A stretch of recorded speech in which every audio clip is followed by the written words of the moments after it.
playa de mis padres. Oh, we can hear some Spanish there. Yes. Spanish speaking. Hola, Gemma. Gemma, can you hear us? He's on mute. Okay, there might be some connectivity issues there. Hey. Okay, so I guess we can start.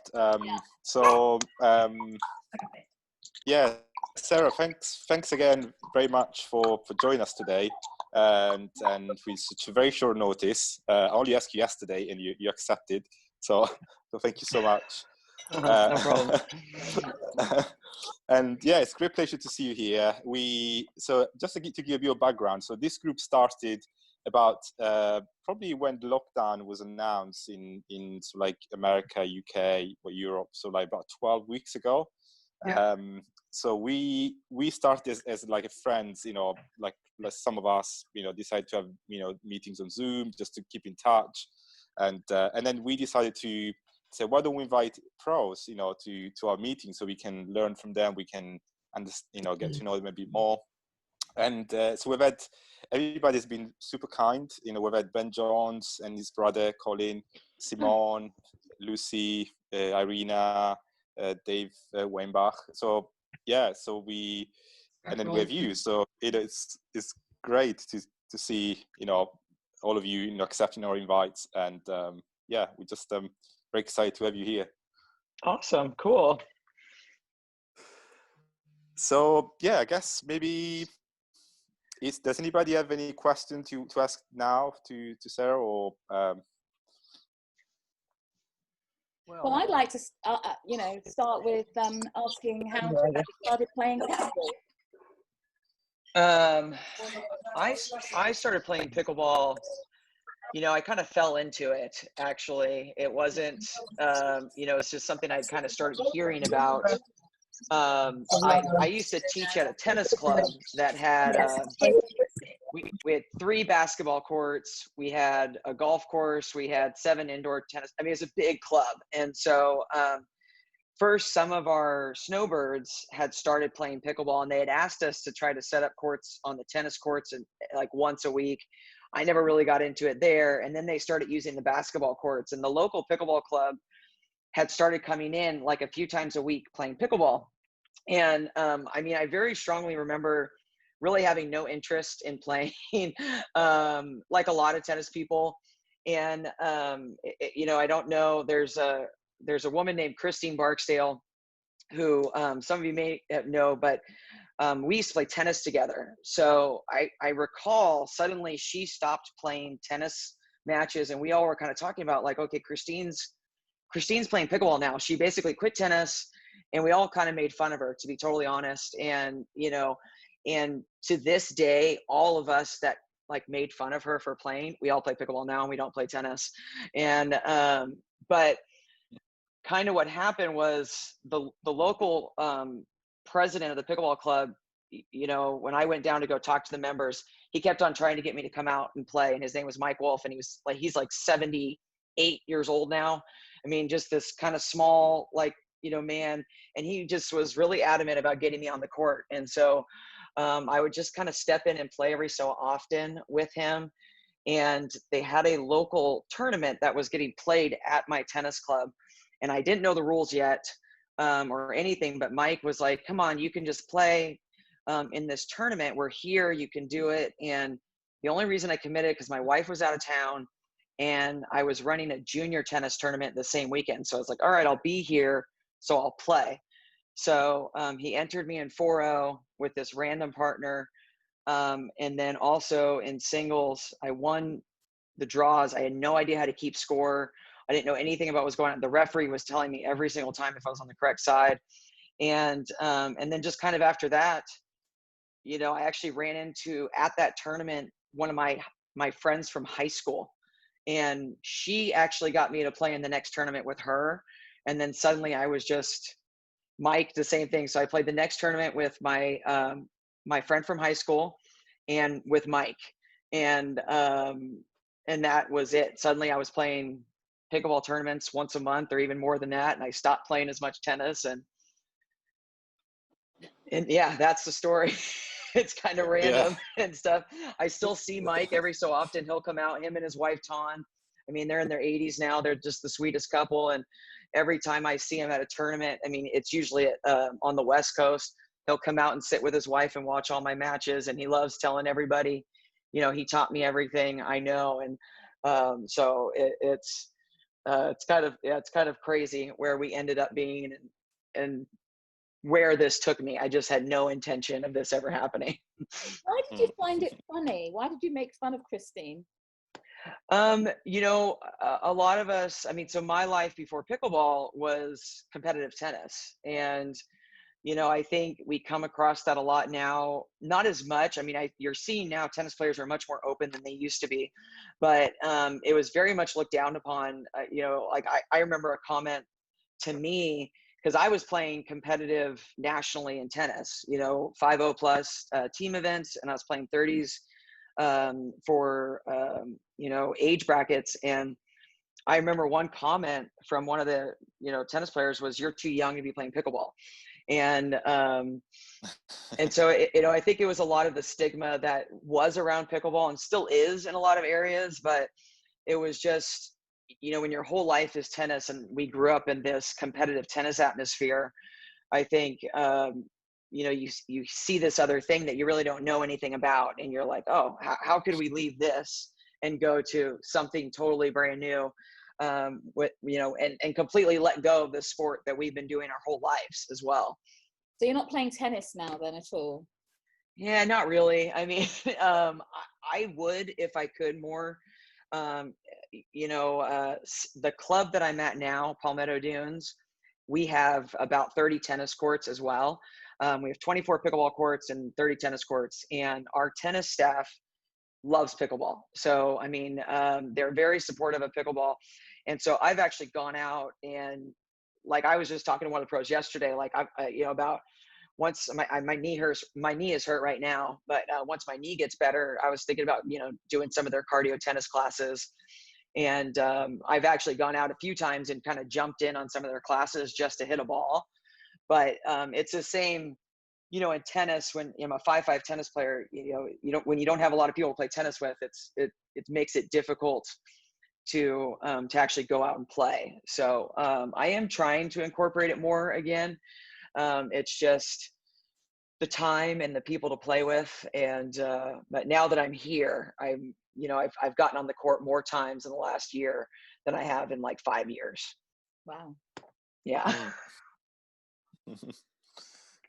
Can I just ask, going back to the Yep. tennis, we find it increasingly difficult to, as you say, encourage people to, especially tennis players, to at least even come and try pickleball. What would you say is the best encouragement? You know, the tough thing, to try it. yeah, I mean, the tough thing is yeah, a lot of these, you know, tennis players, especially if they've been in the tennis community for a long time, some of them see pickleball as as something that takes away from tennis. And when they think something's going to take away, like, especially if you're like if you have a club, let's say, and you're trying to get them to add pickleball to their repertoire, they kind of look, some of them see it as, this is going to take away from my tennis program. And a lot of that is kind of getting these tennis players to recognize you can do both, and they're helpful to both of them. Like I, you know, thinking one of the hardest things I did was Judy Murray, the tennis player from, you know, her and her business partner, Laura, I taught them how to play pickleball about 2 years ago. And they, you know, were reluctant to do it. And I actually ran into them in February, and they said, we really haven't played since, but a lot of the locals have been trying to get them to play pickleball at their local clubs. And, but it's such a different, you know, thing for some of these people. And when you're so good at one sport, it's often very difficult to say, hey, I'm going to be a beginner at something else. And so a lot of that is getting them to feel comfortable with doing it. And honestly, it's finding someone who's a good tennis player to teach them. Because a lot of time there's a different kind of respect sometimes. Like I just got an email last night that Gigi Fernandez wants a crash court in pickleball, who's a, this tennis professional. And as I was thinking of it, I was like, I know I need someone that understands her language to teach her. So, because if they're not able to make some of those comparisons, they'll kind of get uncomfortable because it's different. And so it's making them as comfortable as they can, not only comparing it to tennis, but also saying, okay, these can help your tennis skills as well. I have a lot of friends that are at universities in the States that coach like D1 tennis, and they make their kids play pickleball once a week to help with their tennis doubles. So especially with juniors nowadays, they don't like doubles. They don't know how to be on the doubles court with someone. So when I have coaches, I'm like, hey, if you get them to play pickleball, not only does it help their skills at the net and help their skills in the doubles vicinity, but it actually helps their socialization skills. Because when you've got a lot of kids who are used to playing competitive tennis, honestly, they're not very good at socializing. So anything along those lines that kind of helps them feel more comfortable, gets them there. But it is a process for a lot of people, I'm not going to lie. So, but usually I really haven't had many that once they get on the court, if they're open-minded, they're willing to keep doing it. If they come onto the court and they're closed-minded, then nothing you do will change their mind. And that's kind of unfortunate, but it's all about getting them to feel comfortable with it, not as a threatening thing, but as something they can add on to what can help them. Maybe we should all try the ambush marketing style, like Mike did with you. Get someone to do a tournament straight away, not even know the rules. Well, and I have like a lot of clubs that are fantastic, have great tennis pros, and you do see it so much in pickleball. You look at all the top players; we all come from tennis, and so there's so many things that we get from it. And so I've had a couple of clubs that I'm like, you know what? Let's do an exhibition at your courts, and let's get some like good players in, so you can show your tennis players, what good pickleball is. And then you can also show some of your like, really good tennis players, like your staff, it's not just this like old person thing where it's got to stay, in this soft game, but it's really kind of trying to immerse them in what it actually is. And so we've set up a lot of exhibitions like that, so that they can actually see it. I mean, I've had some of my staff, they're like, we've seen pickleball here for years, but until we watched you play it with your friends, now they wanted to do it because they saw it differently. They saw it as a much more competitive athletic sport versus a senior person thing. That makes sense. Thank you. That sounds good. Yeah, it does. And hello, I just want to say thanks, Sarah, for saying that, because one of the reasoning, one of our local elementary schools, it happens that the principal is the tennis coach for the high school, and one of my selling points for her to get us a pickleball court inside their school was, I told her, like, look, honestly, your high school tennis team stinks. If you want good tennis players in the future, it'll be good to start these kids in elementary school swinging a paddle. That way they have the high paddle ball coordination already, so you'll have better tennis players. She got us a pickleball court and I donated the equipment that they're actually going to teach pickleball part of the curriculum. So that here for you, it brings it back. It's like it's right. And the same thing with tennis. We're in a rural community. There's not resources to have dedicated courts everywhere. And I'm trying to convince one of those tennis players, like, look, once these courts deteriorate, if the town officials don't see these courts being used all the time, they're not going to redo tennis courts for you. Yeah. Because you're only using them once a week, twice a week. If they see people playing pickleball for rural areas that can afford to have both, this is your only way that you're going to get the support to get tennis courts back for yourself and then have them together. So. But I think that's a lot of the conversation. We developed a program called Pick 10, and it's actually utilizing pickleball to teach tennis. I mean, one of the harder things with juniors is the long size of the racket, the tennis ball, the size of the court, all those types of things. So, we kind of use it as a way to introduce pickleball and tennis at the same time, where you're teaching two sports. But the reality is kids are going to be able to learn faster with a smaller paddle and a smaller net. And we're very busy. I was at work the other day. We have a front, an office that's very busy, and everyone's coming in. And at 9 a.m. when we do our pickleball, we have our daily dose and a beginner lesson. And on the tennis side, we actually have like 7 kids, 7 to 9, 10 to 11, and then adults. Everything's at the same time. And I heard this parent the other day, and she's kind of dragging her kid. He's about 7 years old, to the tennis lesson. And she's like, she said, no, you can play pickleball when you're older. Once you learn how to get good enough at tennis. And so what we're actually doing is we just kind of hired someone, and we're going to offer at the same time as our junior pickleball. And, it's a 30-minute class, and it's just trying to introduce kids to pickleball and parents to pickleball so that they're more comfortable with it, because that's the reality is it's going to help their tennis programs, because they're going to be more comfortable with that hand-eye coordination. And but it is, I can't stress the court situation. I mean, when you look at most facilities, especially in the United States, a lot of them are failing. And the reason that are strictly tennis, the reason they're failing is because tennis isn't growing as fast. So a lot of communities that are being successful with tennis, they're also adding pickleball programs. I even had a place that is doing archery on one of their tennis courts just to fill space up. And those are things that are actually helping their tennis program, because if they're bringing money in on these short times, I have a facility that puts down AstroTurf for 3 months out of the year, and they rent it out to soccer players and to lacrosse teams, and they make enough money where they can actually resurface their tennis courts throughout the year. So there's all these different things, in multi-use facilities that are so important to not only the growth of pickleball, but the growth of tennis and every other sport. And the more that they see it's a happy marriage, then we're all happy and successful, basically. It's interesting you said about the parent, when you to say to the kid, when you can play pickle when you're older.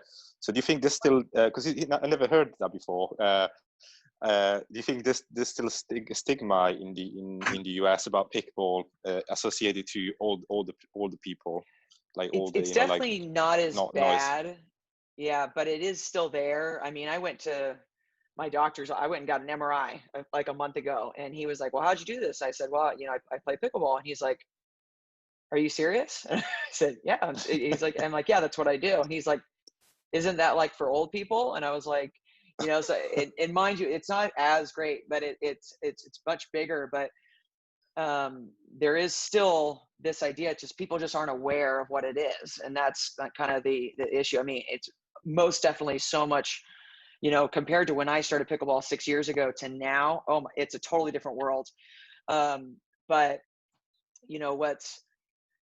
what people struggle with is finding a place that they can be introduced to the sport. There are still so many areas that are rural that they don't have pickleball courts, and they don't have ways to take lessons, and they don't have ways to get educated. So, usually when people want to learn tennis, it's a natural thing to say, "Hey, I'm going to go take a tennis lesson or a golf lesson." But with pickleball, that's not quite the norm yet. I mean, I believe it will be, and that's really what's important to the growth of pickleball. The more educators we have, the easier it's going to be to introduce to kids and to schools and all that kind of stuff. But I mean, I'm thrilled that we're very busy right now. We're very much a tourist season.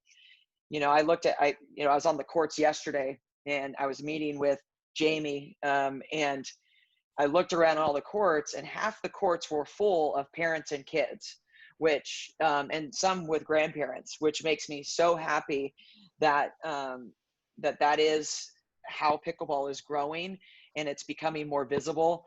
But most of the time, what's happening is people are literally walking to the beach, and they pass the pickleball courts, and they're like, "Hey, I want to go try that." And that's like so much of what it is. They see the courts and they see that it's something that they can do. And so that's why, you know, having facilities with courts are just so important to our growth, basically. You're right. And also outdoors, you know, in England, we don't have them as much outdoors. It's mostly indoors. So no one's walking by and seeing Yep. it. You know, it's very much, you know, behind closed doors. And it is important for people to see it first and to hear people having fun. Because that's Yes. the thing, isn't it? You know, having fun. I remember when we did first time outdoor pickleballs in Norwich about 4 years ago. It almost quadrupled the membership of the club because so many people were exposed to it because it's sold outdoors and it was easy to go and try. If it's indoors, it's enclosed, nobody sees it, you might hear it, and that's about it. But yeah, outdoors is really a good magnet to get people into it, and then you can take them in the winter into the indoors. Yeah. I think I'm trying to Look at the questions. I'm looking at, so let's see. We already answered the how was I introduced. How long do you take how long did it take to get you to a high standard? That's a tough one. One day. I mean, I will admit that I took to it very quickly. I was very lucky for that factor. And I think that's what we're seeing a lot too with, you know, with all the new players coming in. I mean, almost all the players I know coming in are ex-tennis pros. They have some sort of high level racket sports background, and you're seeing like this, you know, this certain style of play, larger players, the tennis player build, that kind of stuff. And so with that, you do see a lot of things that make sense for pickleball and the growth being so quickly. But I feel like there is so much that I still had to learn in my first year, even though I had a lot of success very quickly. You know, I feel like there's always a standard that we have to keep getting better. And the more players we have coming in, the more we have to kind of keep evolving. So, you know, I feel like there's always something that has to be worked on to keep to the standard that at least I want. But I got that question. When you're a 4.0 to start with. Yeah. I mean, and it is that, you know, because it is, we have it a lot here. We teach a lot of tennis players who are like 5.0 plus tennis players who catch on so quickly. And I had a woman a couple weeks ago, she's like, how long did it take you to learn this? And I was like, do not ask me that, because you can't compare yourself to me, because, you know, I've been playing tennis since I was 4 years old. And so I was ingrained in my tennis mechanics for my entire childhood. And most people who jump into pickleball don't experience that. I mean, the average person at pickleball, you know, may have some racket sports background, but usually not that much. And that's just hard for a lot of people to compare to, because you're working on a different body mechanics than you're used to if you don't come from a racket sports background. And that's really hard to learn. Like, one of the hardest things to learn as an adult is how to use your non-dominant hand. And that takes a long time to try to ingrain into your muscle memory if you don't have something to draw from in that standard. So Hold on a moment. What do you mean use your non-dominant hand? You mean you mean for backhand? I'm meant to be using this hand for something else? Yes. I didn't know that. I've been doing something wrong. Well, you have like, you know, we take like golfers, for instance, you know, I've worked with a lot of professional golfers, and it was actually one of my golf pros. We were working on, you know, rotation from the right. He was really struggling with power, you know, up high. And she's like, you know, my whole life on a golf club, my hands are together. They never move in opposite directions. And for adults, when you're talking about like a net, basically, why tennis is so comparable to pickleball is because it's the net. And when you're talking net clearance, your shoulders work together. and you're working in opposite directions essentially. I mean, when you hit a backhand, your non-dominant is actually separating for a one-handed backhand, and when you're hitting a forehand, you're actually gaining acceleration by rotating your left arm and coming around with your right arm. And most adults, what happens is their hand just, it hangs down. And when it happens, if you ever hit a high ball and you're like, oh, it's juicy and I'm going to hit a big old smash and it just goes to the bottom of the net. Well, if your right hand is up here and your left hand is down here, guess where your right hand wants to finish?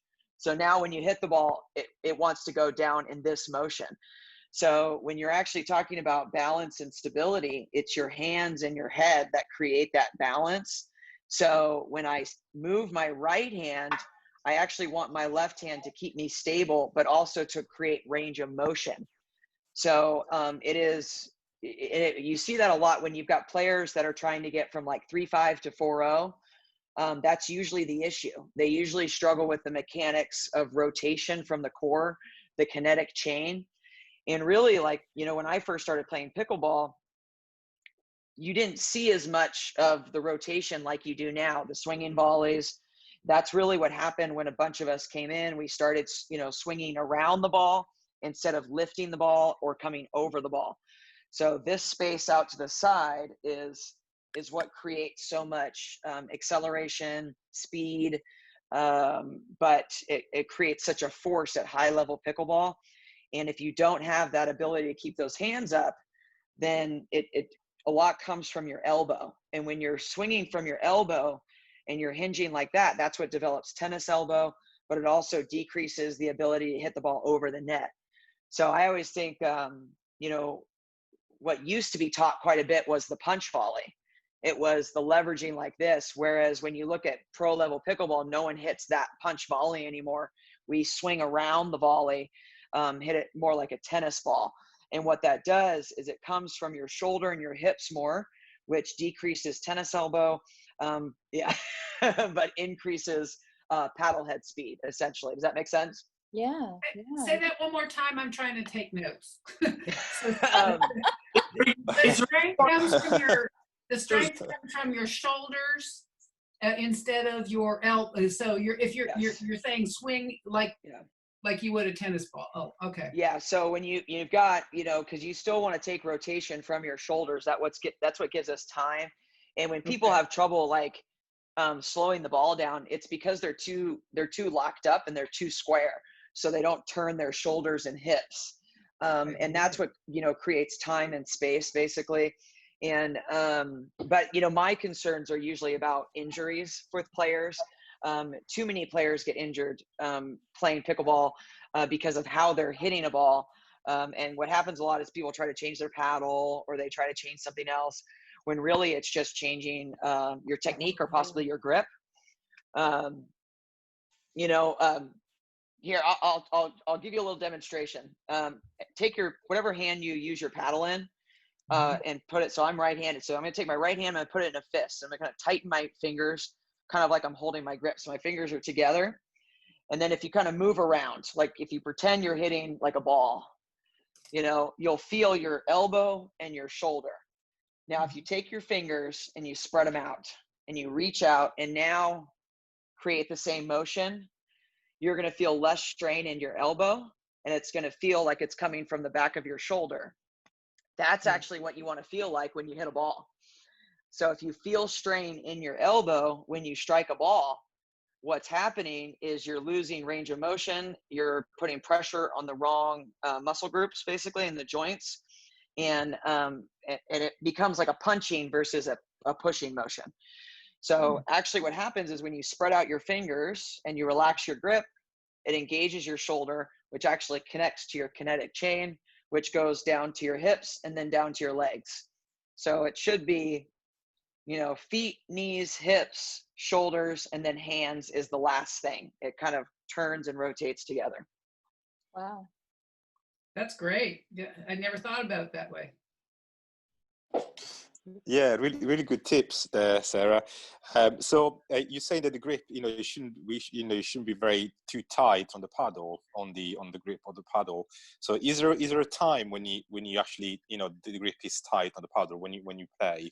Is there like a moment when a shot you do when the grip is really tight, or never, when that never happens? I think a lot of times people would, teach like grip, like, I'll get the question a lot, like, honestly, they'll say, well, a 5 or a 2. Well, anytime you tell someone like numbers, a 5 is going to be different for you than it is for someone else. So often, like the whole golf process of imagining you're holding a bird, you want to be firm enough that the bird is not going to fly away, but not so firm that you're going to choke the bird. And that's what actually allows the paddle to move in your hand and create paddle head speed. So what happens when you tighten up so much that the butt of the paddle touches your hand, that decreases your range of motion and it becomes jarry and poppy. So I know a lot of times we're saying, okay, now squeeze it tighter. What it's actually more about is squeezing your fingers tighter, not your hand tighter. And so does that make sense? Yeah.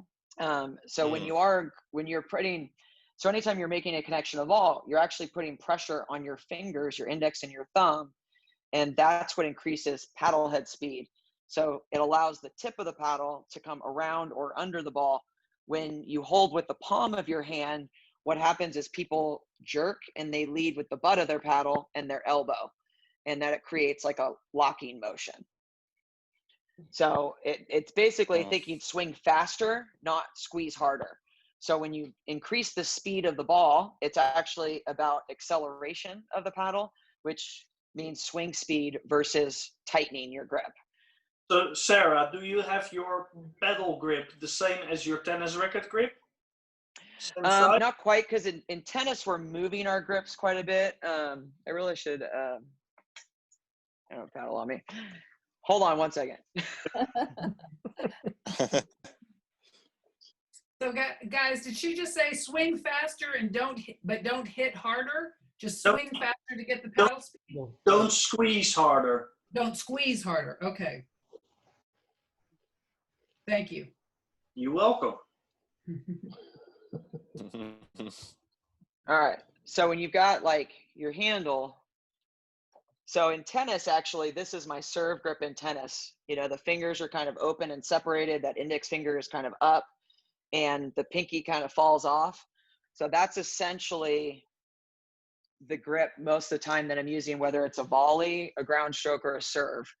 And what happens with people when we hold tight is we do something like this. And you can kind of see how the knuckles turn white. So if your knuckles are white, you're holding too tight. So what that does is limits the ability for the paddle to speed up. So when you relax your hand, and we kind of say like the trigger finger, it's creating stability from that finger, which a lot of the old style kind of used to be this. This is actually kind of what a lot of people do now, when it still relaxes the paddle. So when you're swinging through the ball, that tip of the paddle, you want it to actually come around the ball, and that actually accelerates the ball. So space away from the body is key to increasing speed. Whereas if you're locked in like this and you're too tight, that's going to make it more difficult to not only create a deep ball, but a powerful ball, because you want length is your priority to create depth, basically. Wow. So what that makes sense? Yeah, well, meant to ask was, is your handle of your pickleball paddle almost the same size-wise as your size-wise? Yeah, it's a little bit smaller, but so this is about like a 1/4 inch basically, which actually when I towards what like it used to be in tennis is people used to go for bulkier grips, and now you see like Federer and Nadal, they actually have very, very small handles, and the reason for that is to allow the paddle to move, the racket to move in the hand to create swing speed. So that is what I growing up I used to use like a 3/8 and kind of a larger size, but as I got older and the game kind of changed in tennis, I went down to about a 1/4 inch when I probably that's like my handle size now in tennis. Okay. And do you change grip when you do forehand and backhand? Like in tennis, you do, but what about in pickleball? Do you change the grip, or do you keep the same continental? I can't. I shouldn't say that I never change my grip, because I have a one-handed backhand, and you see a lot of the women have two-handed backhands now.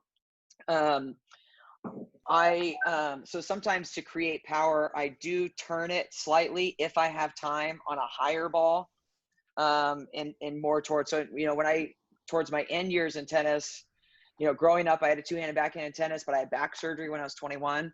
So after that back surgery, I couldn't hit a two-handed backhand anymore. So I had to learn how to hit a one-handed topspin backhand, in tennis. So sometimes I do utilize that. It's not every backhand. It's when I have the time, because anytime someone's switching their grip too much, it's too difficult to maintain consistently. I agree. All right, what else we got? Okay, great. Sorry, going back to my list.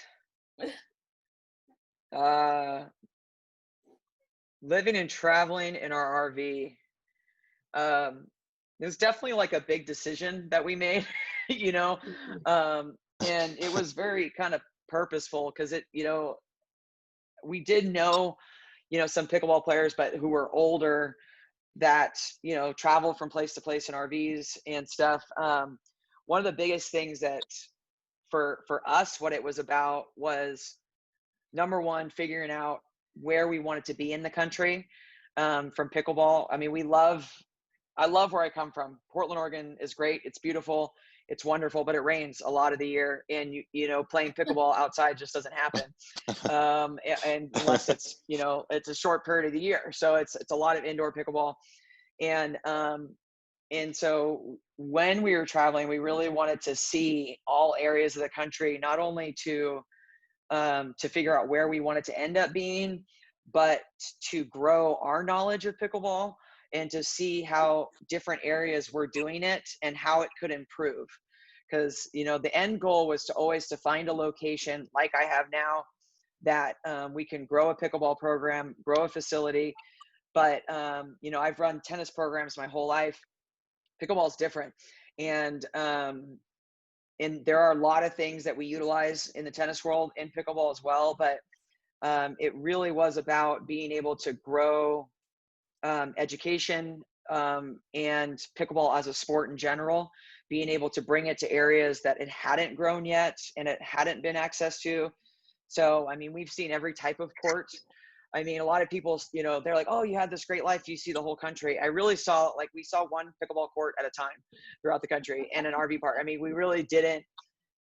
I mean, it was draining like no other. I mean, I remember one time, my wife drove us from Washington, D.C. to Las Vegas in less than 2 days.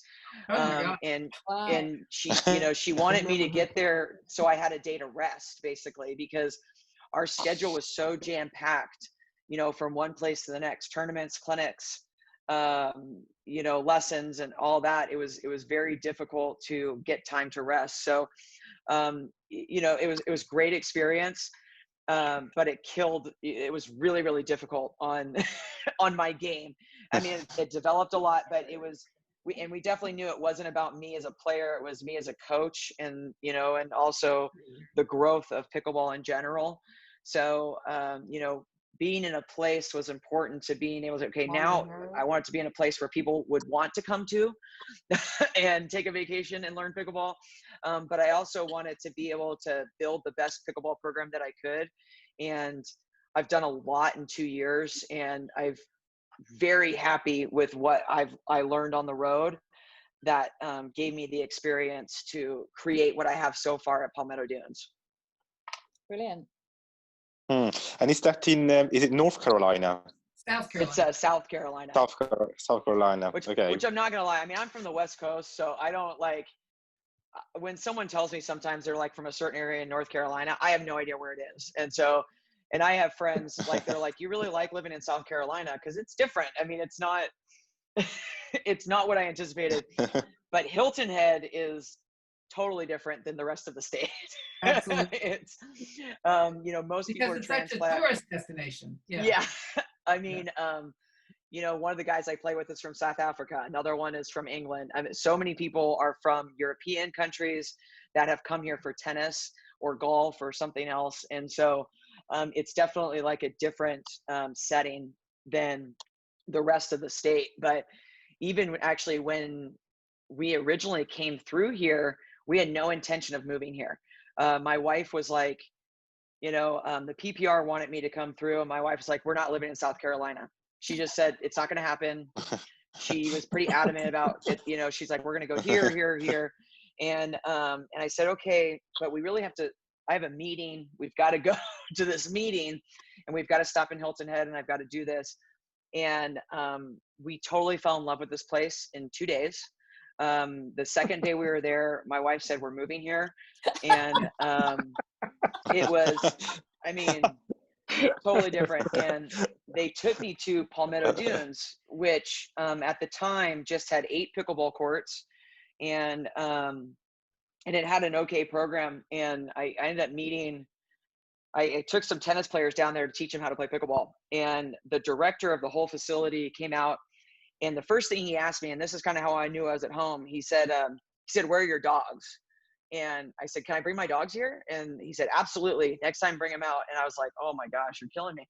Because it was, this is a guy who has been running a tennis facility for 20 plus years, and who had the idea to put in pickleball, and was open to it. And so I had a meeting with him, and I said, listen, I think this could be a huge travel destination for pickleball. It's been this way in golf and tennis for many, many years. And I said, if you can build me more courts, I will stay. And within 6 months, I had 8 more courts, and less than a year later, I had 8 more. So now I've got 24 courts. They've put in a lot of things for me. We're expanding the parking lot. At some point, we probably will add more courts. So yeah, it's kind of crazy that this is where we ended up, but it's a great place to visit, and we are introducing pickleball to so many people, which I think is that's probably the best part about being here. Yeah. Have you got a sea view where you are? We don't. We're inside, but like the club that I'm at, because basically the beach is 5 minutes any direction. So what we can do is we'll go from the pickleball courts, and we'll walk past them, and it's a 5-minute walk, and there's the beach. Wow. And so oftentimes people are basically passing through to go to the beach, and yeah, it's beautiful water. I mean, I'm used to like West Coast water, which is cold. So I mean, the first time we got in the water, we're like, oh hey, it's warm, like this is like a hot tub. And and it's dog friendly on the beach and everything. So yeah, it's beautiful. I do have like, behind me, I've got like it's basically like a bird sanctuary at night. We've got gators and turtles and a big like water space behind us. And at night you can hear like 30 different birds. It's crazy. Wow. Wow. Tell us about your dogs. Come here, Bubba. You want to come up? Come here. Can I say hi? Can you come up? Say hi. Come on. Come on. Oh, he doesn't want to get up. Camera shy. They're laying right underneath me. They always lay underneath me. So Augie and Benny. Yeah, they're Australian Shepherds. Oh, cool. And they're litter mates. They're good. They're very good boys. And they, what's nice is they'll come out and just sit on the pickleball courts while I'm teaching or playing, and all the members come by and love on them and stuff. But yeah, they're great dogs. They're about 5 now. But, and does your wife play? She does a little bit, but usually she's a 5-0 player. She's if she wanted to be competitive, she could be. She just doesn't want to be. She's a phenomenal teacher. So when we're on the road or I'm doing camps, she always teaches with me, and she'll play sometimes when we have friends in town. But she's good not playing. She's a basketball player. She likes that more, but she's so unbelievably patient with a lot of our students. And what I like about having her teach with me is a lot of times, for those of us who have a tennis background, we relate a lot to tennis, and sometimes too much with players who don't have a tennis background. So her not being in that tennis background actually helped me a lot as a teacher. Like realize, hey, what you're saying makes no sense to me because we don't have a racket sports background.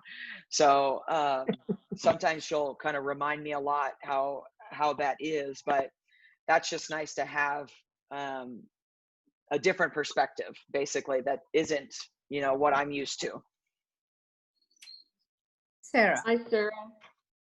Sarah, I wanted to ask, what about tournaments or your play? When will we see you on the court? So, I mean, if things happen, I'm still not convinced that we're going to be playing pickleball tournaments this year.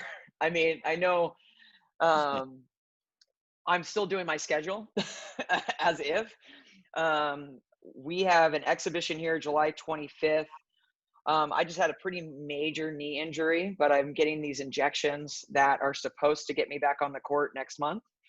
So I'm hoping for that. And so if the schedule goes about, I think a lot of us are starting in Denver at the end of July, and then Newport in August, TOC in August, and then a whole spree of other ones back to back. So you don't play in Utah for the St. George thing in August? The fall brawl one, is that what you're talking about? Yeah. I'm not sure what it's called. I just know there's a big one in August. There's TOC is Tournament of Champions, and that's actually in Brigham City. Brigham City, which is like maybe 4 hours from St. George. It's on the different side of the state. But yeah, it's a super small town. and even that has grown quite a bit. And, they were kind of your primary example too of bringing pickleball into the schools. They convinced their city that if they develop a pickleball program in their schools, that would help their community. And that's actually what happened. And so when you go out there, you'll see high school classes like during certain times of the year. But that's, where a lot of people kind of got the resources to, see what it's like to bring it into the community and expand from there. Sorry, is that St. George or Brigham City? Brigham City. Oh, right. St. George has a facility called, They actually did have a small tournament. It wasn't sanctioned a couple weeks ago. And they used to, when a bunch of us used to play Fall Brawl, which is in September, I think.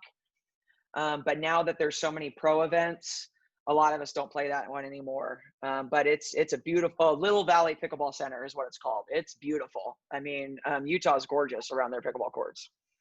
So how many pro events do you normally play a year? The last couple years, it's probably been between 8 and 10. And I know I already have that many on my schedule for just half of the year. I mean, this year they added a lot of events, which is really nice for us as pros. And most of the reason I haven't been able to play as many tournaments is because I've been working so hard on developing our pickleball program here.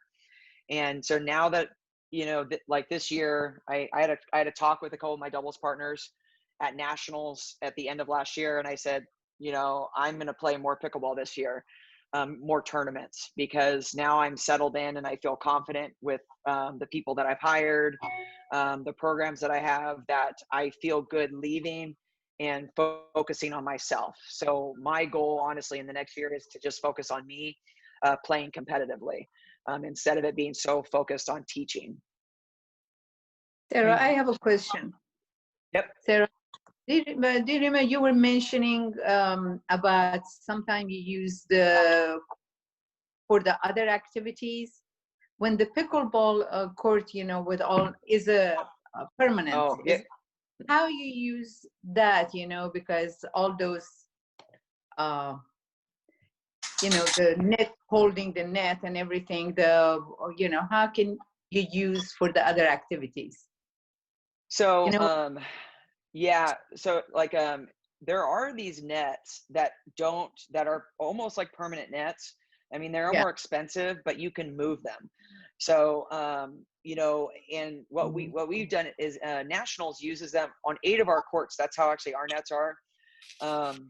So they look like permanent courts. The nets look permanent, but they actually have 2 steel plates that hold them at the bottom. They actually originally came with like a bar, but it's, you know, we took those off and put those plates in. And when you don't put the holes in for the nets, you could pull the nets out and put AstroTurf down. You could put different types of court surfacing. There's a lot of like lay down materials now, lay down mats that you can use that are lined from different sports, whether it be badminton or soccer or any of those types of things. And even like we're actually, we had a guy that wanted to use a couple of our pickleball courts to do his archery, and he had a full season pack for archery, but we actually couldn't give up the courts. Our courts are too busy. So we are going to try to give him a tennis court or a parking lot section. But I think I have a friend that I'm kind of consulting with a little bit. She's trying to build a facility in Memphis, and it's a nonprofit organization. So those types of mat systems are really important for her being able to have like table tennis, badminton, like other sports. So you could take them on and take them off. And also, you know, I know like one of the issues growth internationally is clay courts, because most of the tennis courts in some countries are clay. They've actually developed a new mat system that you can lay on top of clay, and it plays like a hard court. So there is a lot of stuff like that in when you're designing a place that you can make work. But it has a lot to do with the kind of nets you buy, and really how much, like what sports you're wanting to involve. If you've got a gym floor, that's kind of easier to manipulate into different things. There's a facility in Boston that I go to often, and 2 hours in the morning, or 2 to 3 hours in the morning, they have about 30 courts set up for pickleball.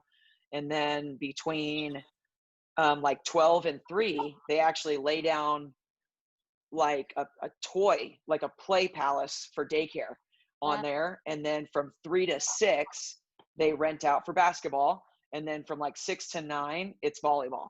It's crazy. And then in another section, they have futsal and lacrosse, and they do on the AstroTurfs, they run gym classes as well. So for high intensity coaches and stuff, they do physical training and physical fitness. And they're filling their days just with these multi-sports. It's crazy.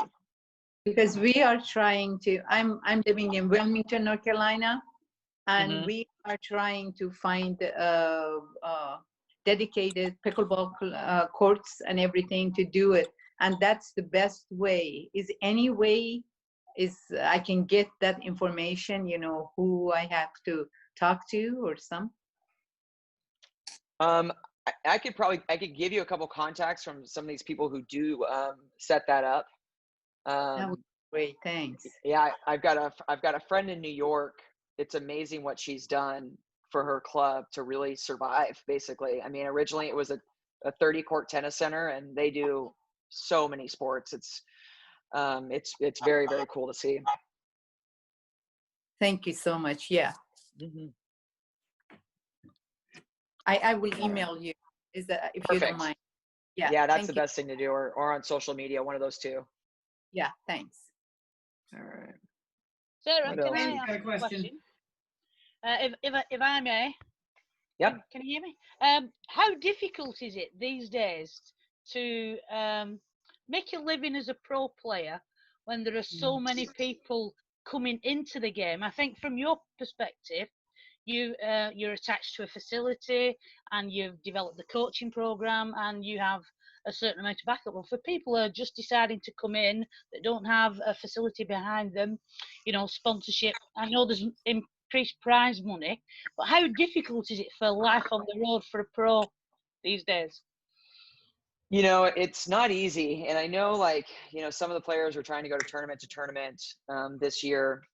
And you know, as much as we've grown as a sport, you know, like I have like kids that, you know, I knew as junior tennis players, and they're, you know, graduating college and they played college tennis, and now they're talking, all right, do I try to make a go on the tennis tour, or do I play pickleball? Well, now you have all these people coming into pickleball, which is great. But think of how the tennis tour works. I mean, very few people actually make money on that tour. And that's the dip. And there's so much more money in tennis than there is in pickleball. And I know, you know, a lot of the players are talking about different things, you know, and trying to spread out the pays, you know, to more players, which would be great. The problem is we don't have enough sponsors. You know, as much as these tournaments are coming in, and our paddle companies pay for a lot of stuff, we really, as a whole, need to focus on getting more sponsors outside of the sport, so that actually develops our tour. And I feel like sometimes that kind of gets lost on things, you know. As much as so many of us are making a living on it, we are still in a period where we are not pros are not the primary, you know. Like, we are a draw, yes, but you know, your average pickleball player is a 3.5 player and they're 50 plus. And that's the vast majority of players out there. So as much as like some of these, you know, tournaments are great coming in, we can't forget the rest of the brackets, because that's still like so much of our sport. So, and that's also what's going to grow us in the long run. And so as much as there are so many more tournaments out there, the prize money is still not that great. And for us to really grow and keep growing, for us to, you know, because we always hear about like the Olympics, you know, everyone wants to talk about the Olympics. Well, you know, for the Olympics to actually get involved, we need our schools involved first. We need our colleges involved first. So as much as for me as a pro player, it is a focus, it's not my primary focus. If we want that, you know, pickleball to look like tennis or racquetball or these other sports that have been around a long time, our primary focus is getting it into high school programs, club programs, college programs. So when that happens, when there's like university teams, that's actually going to do like most for us in the long run. That's going to bring in more sponsorships. That's going to bring in companies like Nike and, you know, these Gatorades, all these companies that aren't involved. Because I mean, we are getting some new sponsors, which is fantastic. Yeah. It's nowhere near enough. I mean, we always need to be growing more from that perspective. And so that's why I focus so much on education, is because I really, truly believe the way for us to get what we all want in the end in pro sports and all that is with kids and education. We need to make it easy for someone to go take a pickleball lesson. You know, we need it in rec centers. We need it in every tennis facility out there. We need it in any place that offers sports. We need it for our kids to say, you know, or adults to say, I want to teach my kids pickleball. Where can I get a lesson, and a quality lesson at that? And so that's why facilities are so important to the growth of pickleball, multi-use facilities and all that kind of stuff. And so for us to grow as pros, that is really what we need to do. We need to teach better teachers. We need to have better education. We need to have better sponsors and all those things for us to actually get to that end all. Yeah, Can I ask a question? Can I ask a question? I know there's a couple of groups there in America that are sort of vying to be the whatever governing body, or can you just speak on that for him, or is that bad form to ask that? You know, I don't think it's, you know, I know a lot of us are participating in both. Okay. And I know, and that's basically, you know, those tours are about pros primarily. One of the tours, so there's, you know, the APP and the PPA. The APP is working with our governing body, the USAPA. So all of those tournaments are sanctioned events. The other tour is kind of like a private organization. So, you know, those are kind of the differences between them. And I know a lot of us are participating in both. I think with all things, we all need to work together. You know, I really, you know, I would love if the tours got together and worked as one tour. I think that would be actually what's best for our sport. I think having too many pots in the, you know, hands in the kitchen makes it difficult for us to look at the big picture. And so I know a lot of us are just kind of, you know, whatever happens, it happens. I mean, I think if I had my way, we'd all be working together. Right. We'd be getting on the same page, and we would be, you know, we would all be working for the betterment of pickleball. And I don't know, you know, what that looks like for some, you know, for some of those, but I know most of us are playing both tournaments because we want to see the growth of pickleball. And I think that's the way a lot of them are going. My question more comes from, say, coaching certifications. You have these two different groups that I'd say they're quite different. Okay. In their approach. The IPT, so you're thinking the IPTPA and the PPR. Yeah. There's a reason I got involved with the PPR. And I got involved with it because of the history of education, and because of the growth that meant overall. I'd say, you know, one of the bigger differences of the PPR is it's a much more modern look at pickleball, in that sense, and education. So the people that actually developed the like the structure itself spent years working on that. They're, you know, they are very educated people. They're, you know, PhDs in education and qualification. And so basically the structure of that sense is, how do people fundamentally learn and retain information? So that's where a lot of that side comes from. And that's kind of why I got behind it. I come from an education background. I was a tennis teacher before. I coached college tennis. And so that's where I look at it. And that's kind of how, and I also do think that the importance of the tennis relationship is important for us to grow facilities wise.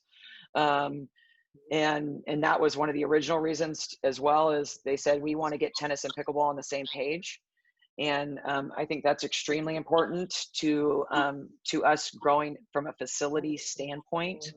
And the PPR and the PTR, that name is so recognizable that's really important.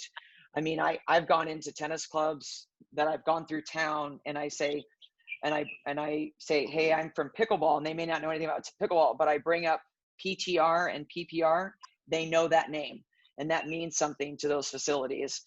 There's a trust there that's saying, okay, they've been around for 40, 50 years. So that says something to what we know, and being able to grow on that. So that has a lot to do with that education system and curriculum. Does that answer your question? Yeah, I suppose. You can ask if you have specifics. I'll do what I can. I'm gonna think about it, and I'll get back to you. Okay.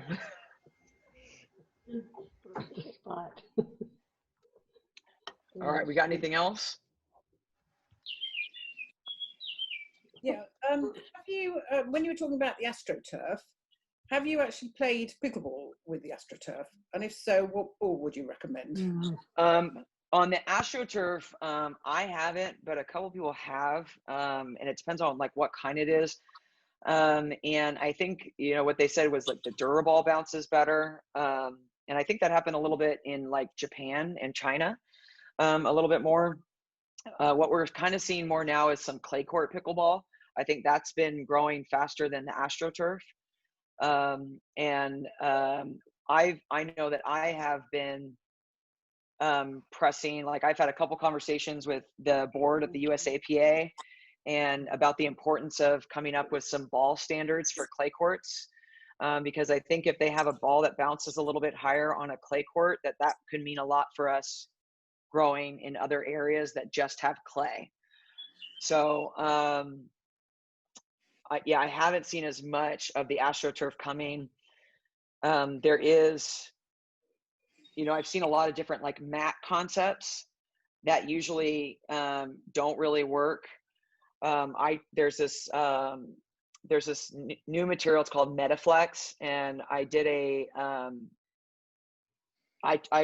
brought it out for me to try in February, and I was unbelievably impressed with this material because you just kind of roll it up like a carpet and you roll it down on top of whatever, like whether it's concrete or clay or grass, you can put it on top and it actually plays like a hard court. And I think that's a surface or a structure that's going to be very popular for a lot of other. And I know they originally built that in India, but I think the company itself is maybe in the UK. I can't remember where it is. I've gone back and forth with them a little bit because it's still pretty new, that they're not really in a position yet to distribute it as much as people would want it yet. I think it was in Netherlands, to be honest. Netherlands. Yes, there you go. Yes. So you're saying that was something that you actually, like a carpet that you roll out over a clay? It kind of, rolls up like a carpet, and so it's flexible, and then so we used it on a ballroom surface, like a ballroom floor, and rolled it down, and it played like a hard court. It was crazy. I mean, because I've used some piece together systems. I've used, like, when we've done like some TV shows and stuff, they do like these plastic systems, and they're just, I think one time we had to use a foam ball just to play on it so they could film it. It was crazy. So this surface is, I was thoroughly impressed by this. It was crazy. Can I ask how heavy it is? The weight of it, how do people, you need, 6 men to roll it out, or what? I think they used 2 to 3 people to put it out. It wasn't that bad. And we just did 1 court, and I know they can put it in multiple courts. So one of the facilities I work with down in Florida, they converted one of their clay courts to 4 hard pickleball courts, but it costs a lot of money to dig out that clay. So what they're thinking about doing is getting this surface and making it into 4 courts, so it actually rolls out into 1. So it's not a travel one, but this one is designed to actually save money, so they don't. Yeah, it's more of a permanent section. But I know, we've discussed it and using it in like exhibition types and traveling, because I know like a lot of like there's some tournaments that they've used on concrete, and it's just so bad on your knees. But this putting on top of concrete is softer, but it also still plays like a hard court. I have a question about the clay courts, because a couple of years ago, our Parks and Rec department here, and we're in a very rural area and no money or anything, they had the local country club actually went bankrupt, and the Parks and Rec department got it from them. Yeah. And they said, oh, we're going to go play pickleball on clay courts. I'm like, you're nuts. And we tried. I mean, it was ridiculous because the ball bounced maybe 3 inches off the court. So are people really playing on clay courts? A little bit. There's actually a club on the island here that they have 2 clay pickleball courts. However, their clay courts at one point in time back in the 90s was rolled so hard that you can't, it's basically not real. It's just they rolled it down so much that it's almost like a hard court. Yeah, it's crazy. So when people kind of come to me and they're like, oh, well, clay court pickleball, because they're thinking clay court tennis, so I kind of say, the way that you want to compare the 2 is think of grass court tennis, and that's clay court pickleball. Ball doesn't bounce very high. It's a different version. It's not easier on your body. So it really depends on, number one, how well they've taken care of the clay. If they've actually, because some places, there's a club in Baltimore, they put in new clay. It's a very nice club. They put in new clay, once every couple of years or so. So it works for them. So it bounces better. But if you're not maintaining that clay, it may become too hard as well. So it does depend a lot, because that's a lot of maintenance on clay courts. It costs money. You got to water the courts. You have to keep them hydrated. You've got to roll them. You got to do all sorts of stuff. So that's where, you know, this rollout system would actually save money for some of those clubs that can't afford to, you know, to really dig out the clay, but they still have an option on hard courts that's going to be cheaper, basically. So yeah, I mean, it's really, really tough. It's just without that bounce of the ball, and that's why I've been pressing the USAPA so much to create some standards of a ball bounce, because if we can get a ball standard, you know, we probably have a little bit more leeway with clay courts or AstroTurf. And is that up to the manufacturers then to come up with something like that? You know, a little bit, yeah.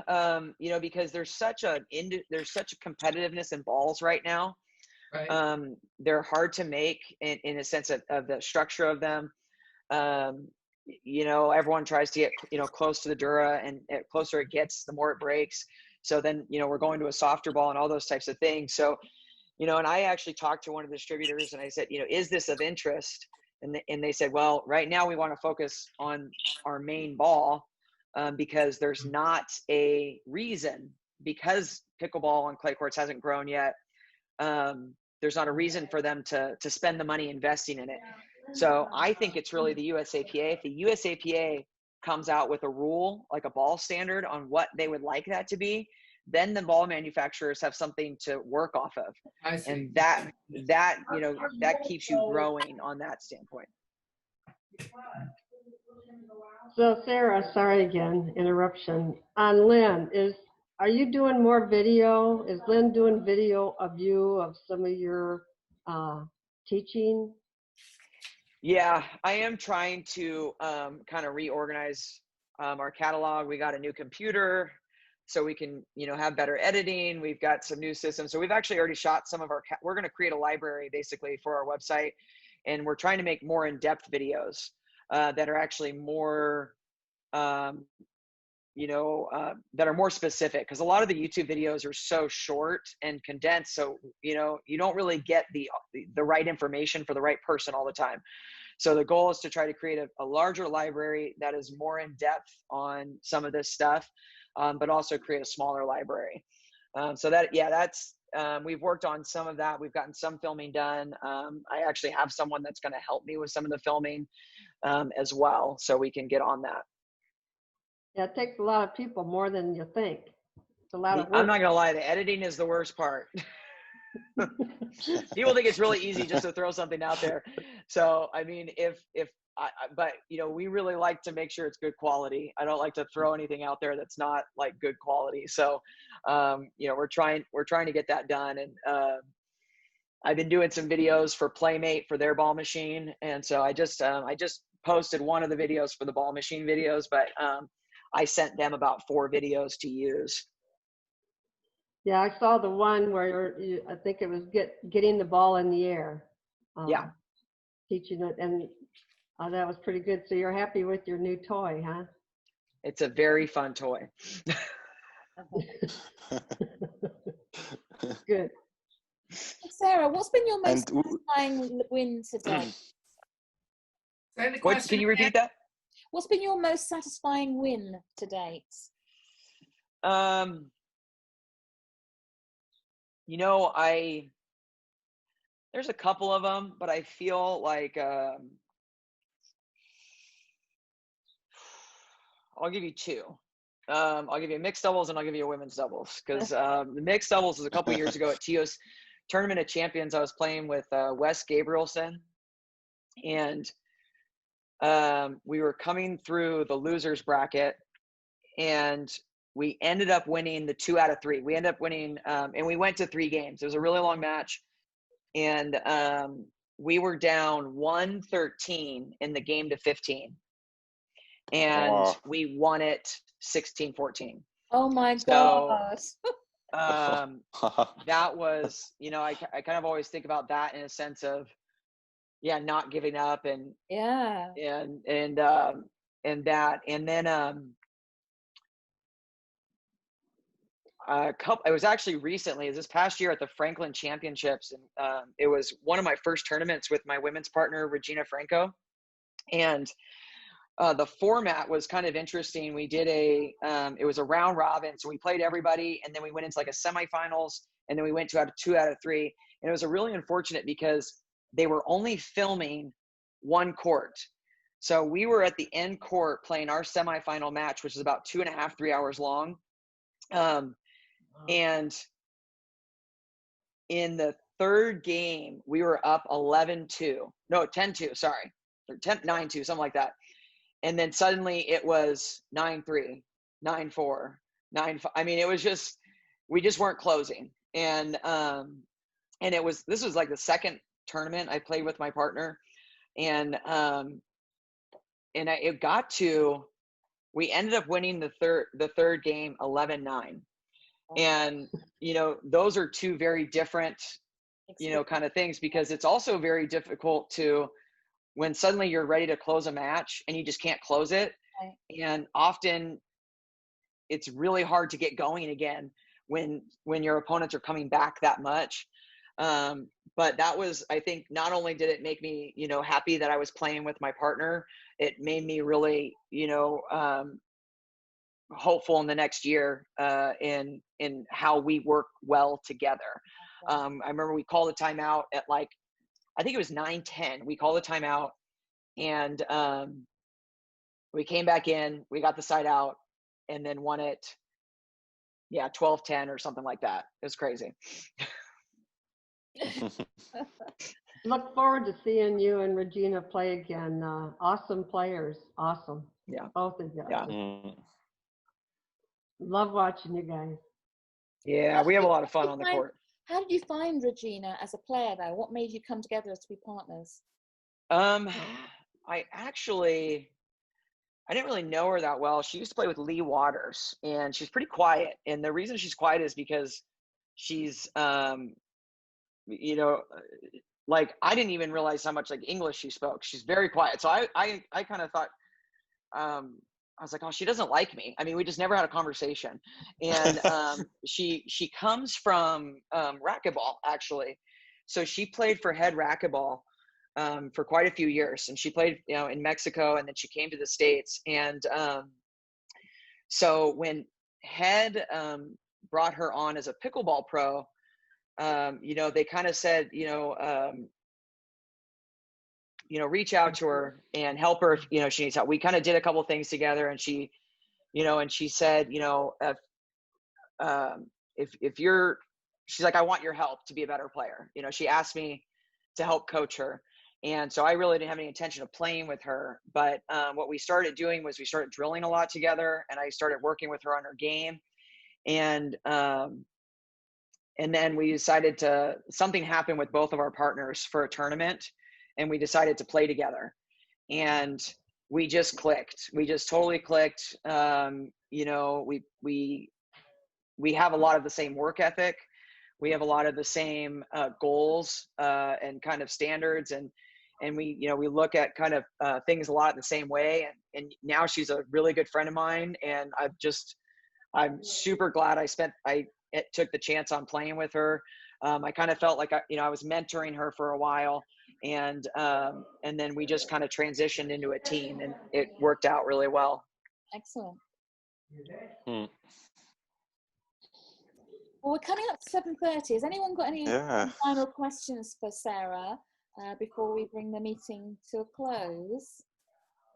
I do. I have a question. Oh, go ahead. Roberto, you go ahead. Oh, may I? Oh, thank you. Thanks, Susan.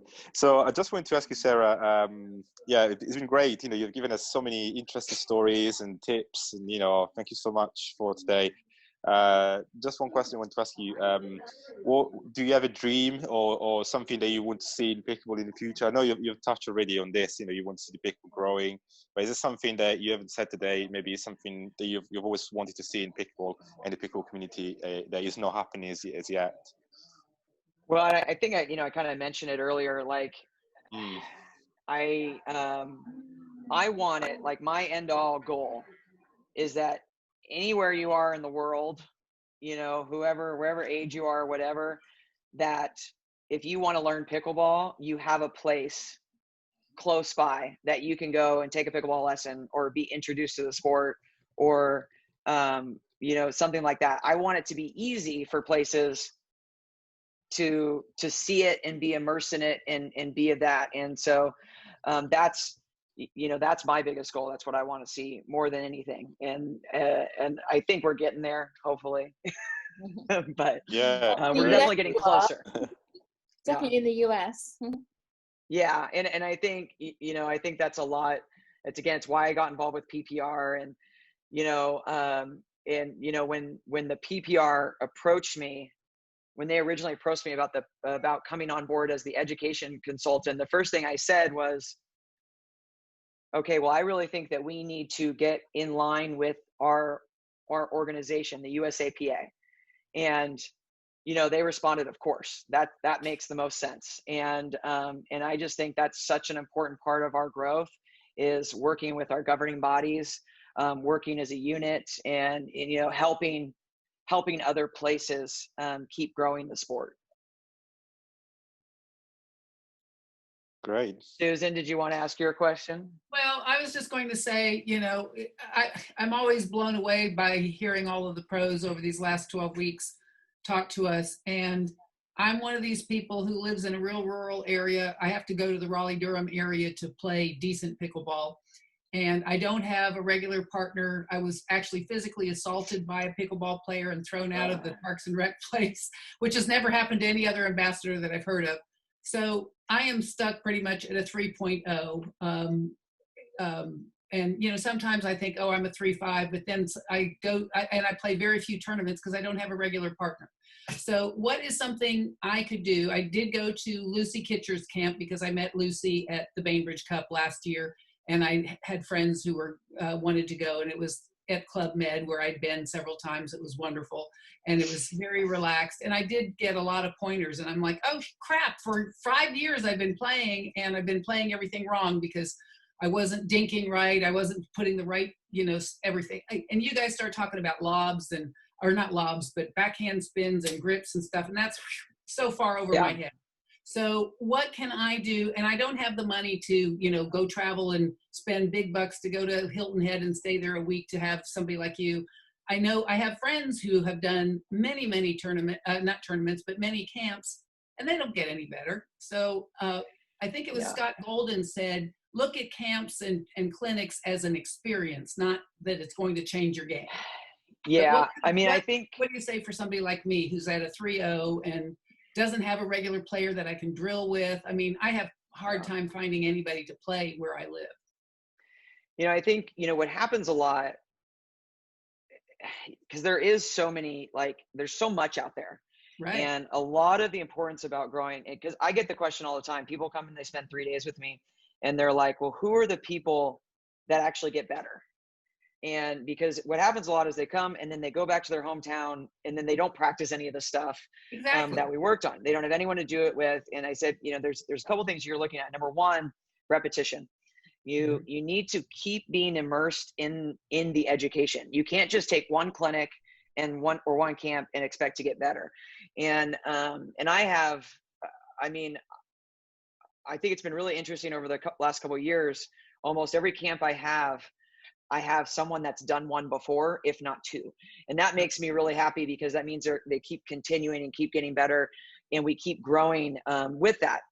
And so, and the other thing is you have to be willing to get worse in order to get better. And people want results very quickly, and you can't expect to get better that way. You can't expect like one thing to change. You can bring like a certain things and keep going. And a lot of that has to do with finding someone that can actually be a voice that makes sense to you as well. And that's, I mean, being able to have a teacher that works with you regularly is great. You know, because I have so many people, they're like, well, I went to a camp, so I should be better. I'm like, okay, yeah, but are you taking regular instruction? You need to have that regular repetition, whatever that is. And I have players, I had a text message that I woke up to this morning, asking me about what she can do on her backhand third shot drop. Because, and this is just one of the people that I work with all the time. And she'll send me videos of stuff that she did that I assigned her. She's in Ohio, and she'll send me a 30-second or 5-minute video, and then I'll respond back with, is she doing what we worked on, and what does she need to do better?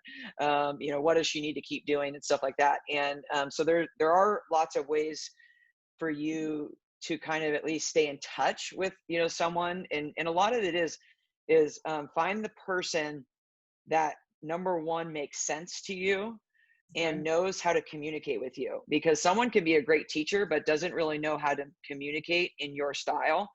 And someone can be a great player but also is not what you need, so those are a couple things. I do really think a ball machine is a great way to work on your game by yourself, as long as you're knowing how to do it right. And whether that's getting someone that can just show you how to do some things to keep working on it. And so often what I do with my students is, I had a group of women that came 2 weeks ago, and they're coming back in July. They try to, get a few of them together and then come back periodically and drive down. And so I'll give them goals to work on. And then if I won't see them in the next few months, I'll have them, we'll do a video analysis. I'll have them send a video of how they're playing. And then again, I'll give them stuff to work on throughout there. So there's a lot of ways that, you can do that. I feel terrible about the situation that you got bullied in. So I just want to say, I'm sorry that you went through that. What makes me upset about that is I've heard so many stories like that. And so I do think, it's the same thing about like working together. The importance about pickleball, everyone playing pickleball, if you're playing pickleball, you should be helping the person next to you. You shouldn't be hindering the person next to you. And so I really try, like when I have a round robin with my players, I kind of say, if we're out here playing, I'll say, all right, raise your hand if you're here to teach today. And usually no one raises their hand. And I say, okay, so I'm the only teacher here. So if you're out here playing pickleball today and you feel the desire to coach the person next to you, stuff it very deep down inside and say good shot instead, or good try. So like a lot of times it's learning, like getting the right people around you who are encouraging and not discouraging. So whatever way that is helpful with you, that's what you got to find. You got to find out what are the things that you need that may be different than someone else. And then again, find resources to help you get that accomplished. And that's why when I can, I go to the Raleigh area, because they're just much more accepting, and, and I can find better players who are willing to play with me. That's been the hardest part, is people like, oh, we're not going to play with her. She's a 3-0, And it's like, I tell, as an ambassador, I end up playing with a lot of beginners, because that's part of my job, is to help encourage them. But I suck, when I compare to myself and other people, and I don't want to be teaching them bad stuff. So I say, don't listen to me. I know what I'm supposed to do, but, get some people to play with you. So I think that's good advice. And quite frankly, I'm in it for recreation. I'm not in it to win medals. I was thrilled last year. All the people on this call know this, but at the German Open last year, I won a silver medal, and my friends like Krista Bizel, who played with you, she's won tons of medals. But I said, yeah, but Crystal, you haven't won an international medal. I'm happy where I am, but it's great to hear that, and to, like you say, to find people that will be encouraging around you, because that's what pickleball to me is about. It's the social game. It's having fun.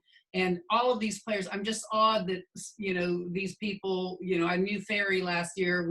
I think we might have played just in a little warm-up camp or something, but, and we were going to play in Wilmington this year, and then COVID happened. So, but just to have all of these experts and these people who are really good, like Carolyn and her daughter, who, I found out we have mutual friends in Wichita. I live in North Carolina. And I said, I know Kim, and that was great. So anyway, but thank you so much for your time today and your expertise, and I'm just blown away. Thank you very much. Yeah, I echo that, Sarah. Thank you for joining us, and especially for, rearranging. You weren't due to join us until next week, so thank you for coming a week early. We sincerely appreciate it. And actually, it has been absolutely fabulous. It really has. I've learned a lot. Thank you so much. Really, thank you. Sure. Appreciate it. Good Thank luck you. to you guys. Yes. Thank you so much. Thank you, Thanks. Sarah. Bye, everyone. Thank Yeah, you. lovely to see you all, everybody. Thank you. Bye, everyone. Bye.